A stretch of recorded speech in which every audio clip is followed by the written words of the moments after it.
যারা ওয়ার্ডপ্রেস বা শপিফাই নিয়ে কাজ করি আমাদের অনেক সময় বিভিন্ন থিম বা প্লাগইন নিয়ে কাজ করতে হয় এবং অনেক সময় অনেক ক্লায়েন্ট মার্কেটপ্লেসে কাজ করার সময় বিভিন্ন ধরনের ফাইল জিপ করা ফাইল অথবা পিডিএফ দিয়ে থাকে যেখানে ভাইরাস থাকতে পারে, যেটা আমার কম্পিউটারের জন্য ক্ষতিকর। কিংবা অনেক সময় এমন থিম প্লাগইন আপলোড করলাম সেটা হয়তো বা ডেভেলপার ভার্সন বা নাল ভার্সন ছিল, সেটা সার্ভারে আপলোড করার পর সার্ভারের ক্ষতি সাধন হতে পারে।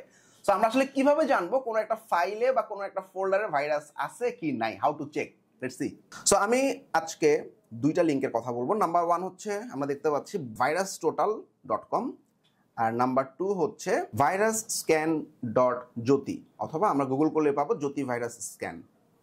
তো যে কোনো অনলাইন ভার্সন যদি হয় সেক্ষেত্রে আমরা ইউআরএল, ধরা যাক ক্লায়েন্ট কোনো একটা লিঙ্ক দিল আমাকে এবং চেক করতে বললো এর মধ্যে আসলে কোনো একটা থিমের ফাইল বা প্লাগইন আছে, সো ডাউনলোড করলে হইতেই পারে ক্লায়েন্টটা ফেক বা স্ক্যাম করতেছে। তখন আমি চেক করে নিব, দেখলাম আমার এখানে 96টা ফাইল আছে এবং 96টা ফাইলের কোনোটাতেই ভাইরাস নাই এবং নিচের দিকেও আমাকে দেখাচ্ছে প্রত্যেকটা ফাইল ক্লিন গেল। এখন যদি আমাদের কম্পিউটারে ডাউনলোড করা কোনো ফাইল থাকে, আমরা এই যে ফাইল অপশন থেকে আমরা ফাইলটাকে আপলোড করে দিব। সো ধরা যাক আমার এখানে একটা প্লাগইন আছে ওয়ার্ডপ্রেস, আমি এটা ইউজ করব।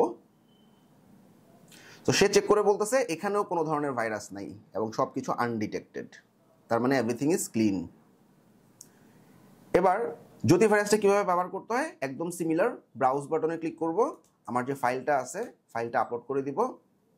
ফাইলটা আপলোড হচ্ছে।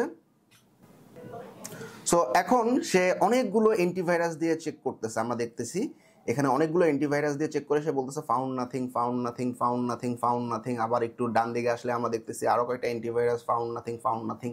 সো এভাবে আমরা অনলাইনে চেক করে নিতে পারবো কোনো ফাইলে ভাইরাস আছে কি নাই।